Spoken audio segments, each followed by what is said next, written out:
અને તમે ભાગી ગયા, પણ ભાગીને તમે 100 નંબર ઉપર જાણ કરી દીધી કે ભાઈ અમારે આવો એક્સિડન્ટ થયું છે અને હું ભાગી આવ્યો જગ્યા ઉપરથી, તો એવાને લાગુ નથી પડતો. પણ એ કોઈને જાણ જ નથી કરતા એવા વ્યક્તિઓ માટે છે. એટલે તમે ખોટા ગેરમાર્ગે દોરાઈ અને આ જે કરો છો આ સ્ટ્રાઇક આ બરાબર વ્યાજબી નથી.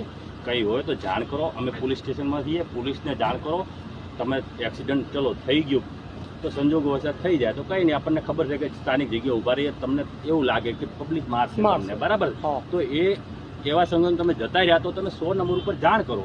100 નંબર ઉપર જો તમે જાણ કરશો તો અમને ધ્યાન આવી જશે કે ફલાણા ભાઈ કે પેલા ભાઈએ એક્સિડન્ટ કર્યો છે, ભાગી ગયા છે, પણ ત્યારે મારના ડરથી એ ભાગી ગયા છે.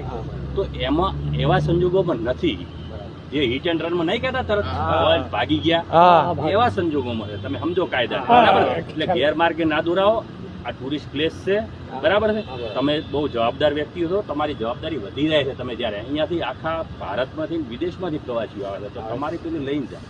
કંઈ હોય તો તમે પોલીસ સ્ટેશન આવો, અમે પોલીસ સ્ટેશન છીએ, આપણે બેસીને એની ચર્ચા કરશું કે શું કાયદો છે. ડાયરેક્ટ આમ ઉતરી જશો તો બરાબર ખોટો મેસેજ જશે. હવે કઈ હોય તો પોલીસ સ્ટેશન તમે ત્યાં સાંજે અમે પોલીસ સ્ટેશન છીએ, અત્યારે પેટ્રોલિંગમાં છીએ, તમે અમારું ધ્યાન દોરો, અમે તમારી જોડે આવશું. અથવા તમે અમારી જોડે પોલીસ સ્ટેશન આવો જ્યારે તમને એમ લાગે 9, 10 અમે રાતે થઈએ, સવારે વહેલા થઈએ, પણ કોઈની દોરવણીએ તમે દોરાશો નહીં. આ કાયદો આ તમારો ગ્રુપમાં હોય તો ગ્રુપમાં મેસેજ નાખજો. કેવા વ્યક્તિઓને લાગુ પડે છે એ મેં તમને સમજાવ્યું, બરાબર છે. ધન્યવાદ.